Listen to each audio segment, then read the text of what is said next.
February 1, 2021, Myanmar military seized power after detaining Aung San Suu Kyi and other democratically elected leaders of the National League of Democracy. After a 10-year hiatus, the military was back at the helm in Myanmar. Welcome to the Why in History. I am Ajay Kaul, and today we're talking about Myanmar and what led to it becoming a military dictatorship and having an intolerance of minorities.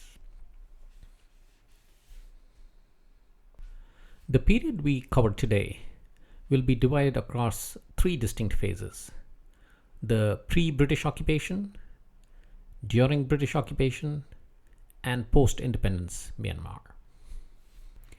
For the purpose of our discussion today, the pre-British occupation period starts in 1785 when Burma, now Myanmar, acquires a border with British Bengal after Burmese forces seized the kingdom of Arakan, which is now Rakhine State. Now, Burma already has a long border with northeastern India, and some of the states like Assam and Manipur are seeing some influence from Burma between 1785 and 1821.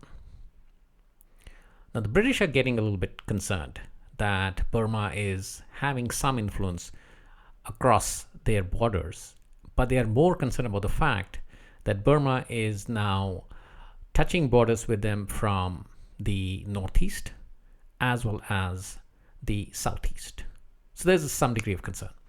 And between 1785 and around about 1821, 1822, there are these occasional skirmishes that happen between the Burmese and the British forces. The Burmese forces are sometimes chasing rebels from Arakan state into Bengal, and sometimes they're having these mini fights with the British for a small island or here and there. But there's never a significant indication that the Burmese are really interested in taking over British territory. But by 1824, Burma has had a good influence over Assam as well as Manipur, and these are virtually Burma's territories now. And the British are really getting concerned about this fact. So they're looking for an opportunity to push back, and they get their opportunity in 1824 when one of the Burmese generals, Mahabandula, assumes command in Arakan and starts a campaign against some of the rebels who are escaping into Chittagong in Bengal. In response, on March 5, 1824, the British declare war on Burma from their headquarters at Fort William in Calcutta. So while Mahabandula's forces are lined up against the British frontier in Bengal, the British declare war on Burma from their headquarters at Fort William in Calcutta, and they attack through a large-scale seaborne invasion of Lower Burma. And the attack on Lower Burma, specifically Rangoon, which is near the coast, completely surprises the Burmese. And the city of Rangoon is taken on May 10, 1824, without any loss to the invaders. Now, at that time, Mandalay was the capital of Burma, and as the British forces are closing in, a peace treaty is signed, which gives the British control over Arakan, which is western Burma, Tenasserim, which is southeastern Burma, Assam, and Manipur. So in essence, the key regions that were making the British nervous are now completely in British control. So this is known as the First Anglo-Burmese War. And after this war, situations are not really aligned still, and there are subsequent kings who do not want to honor the treaty that was signed after the First Anglo-Burmese War, and the British are also getting a little antsy. They don't like the way they are treated, so ultimately this leads to the Second Anglo-Burmese War in 1852. And at the end of the war, they get new territories, and the key is that they now have control over the Delta region, including Rangoon, which is Lower Burma, and they essentially now have access to a very fertile region. Now, during the late 1870s, that's a time when France is consolidating its hold over Vietnam, Laos, Cambodia, and the politicians and officials in Britain and India are becoming a little nervous, and they want to take over whatever is left of the Burmese kingdom. And by now, the British merchants and traders have become very interested in the trades of rubies, teak, and oil from northern Burma.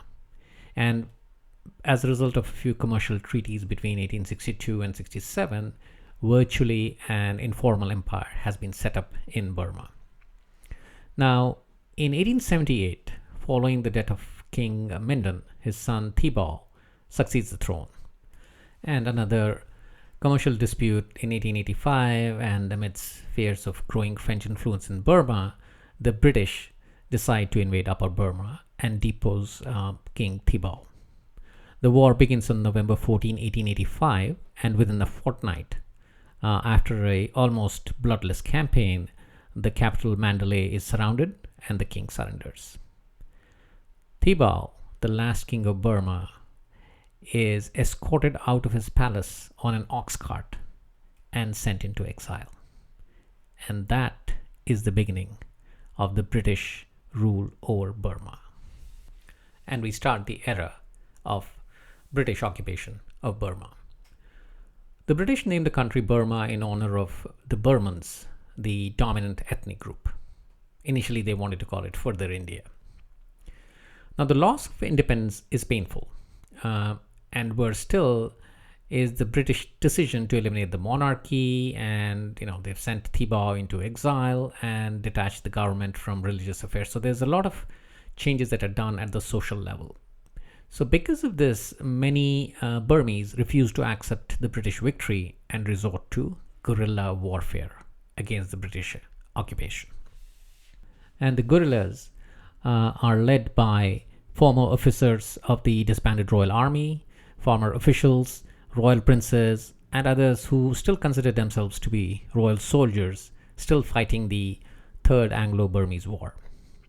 As the guerrillas fight on, the British adopt a strategic hamlet strategy, whereby villages are burned down and families who have supplied villages with their headmen are uprooted from their homes and sent away to Lower Burma.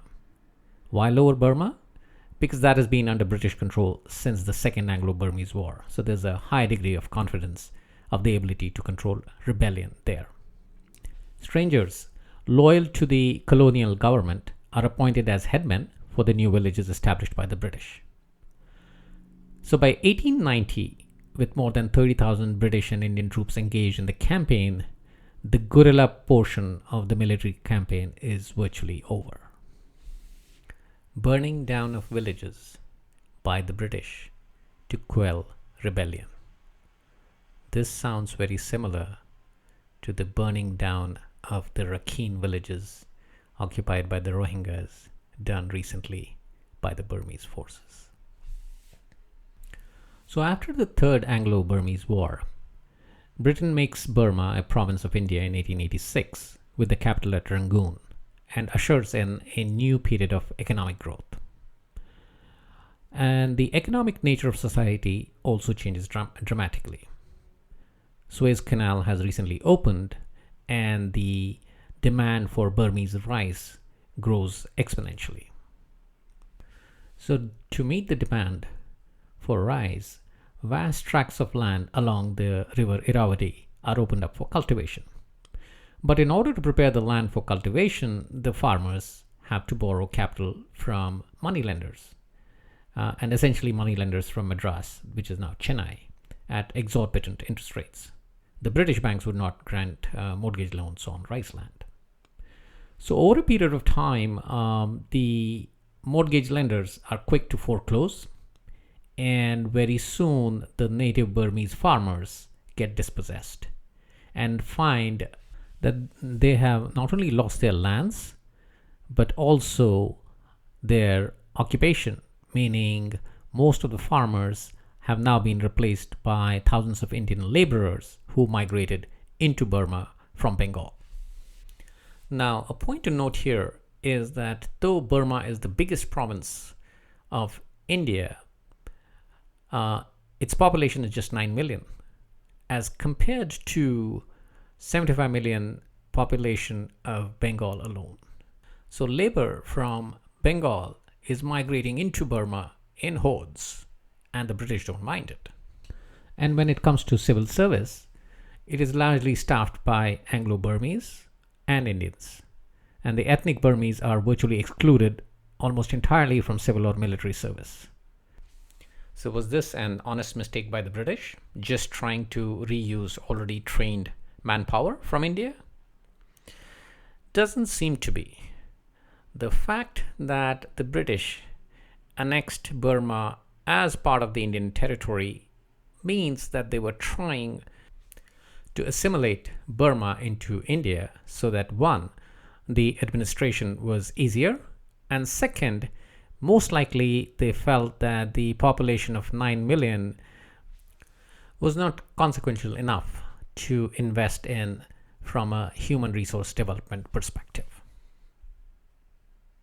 So in the end, although the Burmese economy and infrastructure were developing rapidly, the majority of the Burmese people did not benefit from it at all.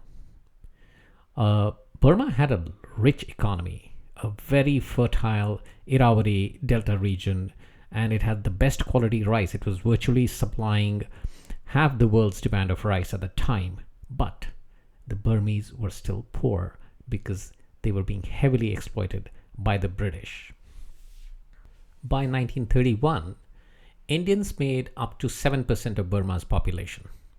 They were also extremely prosperous and controlled large parts of the economy. Indians owned so much property that during the 1930s, they paid about 55% of the municipal taxes in Rangoon. And the local Burmese, on the other hand, paid only 11%. And as a result of this divide, the demand for separation from India became louder through the 1930s. And ultimately, Burma was separated from the rest of India in 1937. And there was little opposition from Indian nationalist leaders because they were more interested in independence for the historical region of India itself. The British, though, were concerned that if they did not separate the two regions, there would be violence and riots against the ethnic Indians, and that would go out of control. And riots did happen, and especially the riots of 1938 deserve certain mention. So they began with a massive gathering of disenfranchised and impoverished Burmese at the center of Rangoon, which is today Yangon. Radical Buddhist monks fired up a rally into an angry mob and subsequently led the mob through the city, assaulting any Muslims they could find. They burned down the Muslim homes, businesses, mosques, anything they could come across. The riots began in late July, percolated rapidly through the rest of the country, and the British Indian Army was unable to regain stability until late December. Ultimately, 204 were left dead, 1,000 injured, and a property loss of about 150,000 British pounds at that time. Now, the point to note here is that these events bear a very stark similarity to the violence against the Rohingya in 2012, especially that those riots too consisted of radical Buddhist mobs led by radical monks attacking the Rohingya homes and businesses. In 1939, the British government of Burma commissioned an inquiry to examine the 1938 riots and to explain what caused them. The final report found that anti-immigrant prejudice and nativist discourse had been a central feature of the Burmese national movement as a whole since World War I. The British had set up an industrial capitalist economy but had not taken any steps to train the Burmese in skilled labor. Most Burmese remained in the agricultural sector. The British instead had staffed the modern economy with imported Indian labor, and over 1 million Indians had migrated to Burma between 1826 and 1940, and half of them were Muslim. As a result, the Burmese nationalists fixated on nativist nationalism in order to combat the perceived threat of Indian invasion, had popularized the slogan Burma for Burmans. It's surprising, though, that the British didn't see it coming and had to rely on an inquiry to figure out what was obvious. But the concerning fact here is that religious monks had also become part of this violent agenda against the immigrants, and this would continue for a long, long time in the future. The nationalist movement of Burma started from the Rangoon University, which became a hotbed for radicalism, and a young law student, Aung San, gained increasing prominence in the movement for national autonomy. They called it the Thakin movement, which Thakin translates as master. So essentially saying that the Burmese were the masters of their own destiny. So Aung San, the father of Aung San Suu Kyi and Nu, ended up becoming the pioneers of the Thakin movement in Burma. Now we are at the start of the Second World War, and Burma has separated from India, and for some nationalists, the war is also presenting an opportunity to gain concessions towards autonomy for the Burmese support for the hostilities against the imperialists and the Nazis. By now, the nationalists have drawn inspiration from the Marxist ideas, and Aung San himself has co-founded the Communist Party of Burma. And they are looking up to Chinese for some help against the British, but the Japanese get to them first, promising military training and support for a national uprising. Aung San and 29 other men, known as the 30 Comrades, leave for training by the Japanese. The deal is that the Japanese will help Burma rid itself of the British colonists and grant independence. Initially, Japan had huge successes in the World War II, having defeated the British in Malaya and Singapore. And they'd started looking up to Burma with an eye on India, with the hope that they could overthrow the British in India too. And one of India's revolutionary leaders, Subhash Chandra Bose, had gotten his army men from Singapore and India, trained by the Japanese, and they were together looking to overthrow the British. And the route to India came via Burma. So Subhash Chandra Bose had become good friends with Aung San. So the Japanese invade Burma in 1942, and soon there is realization that they don't have any intention of granting independence to Burma. It's just that one set of colonialists have been exchanged for another. And Aung San quickly changes sides and renegotiates with the British to drive out the Japanese. And the man behind the successful defeat of the Japanese was none other than Rear Admiral Louis Mountbatten, who would later become the last Viceroy of India.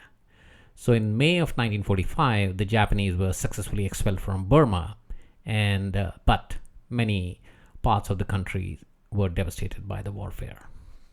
So we are now post World War II, and this young 32-year-old man, Aung San, has formed the AFPFL, Anti-Fascist People's Freedom League, and he's able to negotiate Burma's independence from Britain in January of 1947. So Burma is not independent yet. He's just negotiated the independence. So they elect an interim government which sees Aung San's AFPFL win 248 out of the 255 assembly seats. So Aung San and his ministers get down to the business of drafting the country's constitution. But on July 19, 1947, Aung San and several of his cabinet are gunned down. This is at the instigation of an opposition politician. So subsequently, Aung San's colleague, U Nu, takes over the reins of Burma, and finally Burma becomes independent on 4th of January 1948 at 4:20 a.m. This hour is chosen for its auspiciousness by an astrologer. The anti-British sentiment was so strong that Burma decided not to join the British Commonwealth, unlike other countries that had done so after gaining independence. UNU's government faces many challenges from the outset. There are many disgruntled ethnic groups who feel that his vision of the country is deeply Buddhist, and as a result, a lot of insurgencies start springing up. But despite the civil war raging in different parts of the country, it is a progressive decade for Burma, especially from the economic perspective as the economy begins to recover. But even after ruling for about a period of 10 years, the ethnic minority states are still not feeling part of the union, and the insurgencies are continuing to rise. There's widespread unrest. So around about 1958, Nu asks General Ne Win to take over as the caretaker government with the hope that since he is the military general, he can probably do a better job of bringing peace across the country. Well, being the military general that he is, he ends up forcing all the minority states to bow to the central government and purges all the communist sympathizers. Elections are held in 1960, and UNU comes back as prime minister. But General Ne Win has tasted power. And in less than 2 years, in 1962, he stages a coup, and the country's decline under military dictatorship begins. Now, many historians feel that UNU inviting General Ne Win to take over as the caretaker government was akin to a constitutional coup. But the problem is, the country had so much unrest and there was so much of ethnic divide that even if UNU had not voluntarily invited General Ne Win, the military would still have taken over. I don't think this decision of UNU should be held responsible for the current state of military dictatorship in Burma. And ever since, Burma, now Myanmar, has been in the grip of military dictatorship, essentially a military junta. So that's all we have today in this segment of the program. Moving on to the quiz segment. The answer to last episode's question is yes. In South Korea, if you're trying to shop online, you need to be using Microsoft's Internet Explorer. The reason you can find online. Now on to the question for today's episode. The question: in which country is the last king of Burma, Thibaw, buried? Is it A, China, B, India, C, Bangladesh, or D, Thailand? Once again, in which country is the last king of Burma, Thibaw, buried? A, China, B, India, C, Bangladesh, or D, Thailand? The answer will be revealed in the next episode. So it's time to sign off for this episode. In the next episode, we travel further west into Europe and see what's going on in Germany after the defeat of the Nazis in World War II. Till then, stay safe and keep looking for the why in history.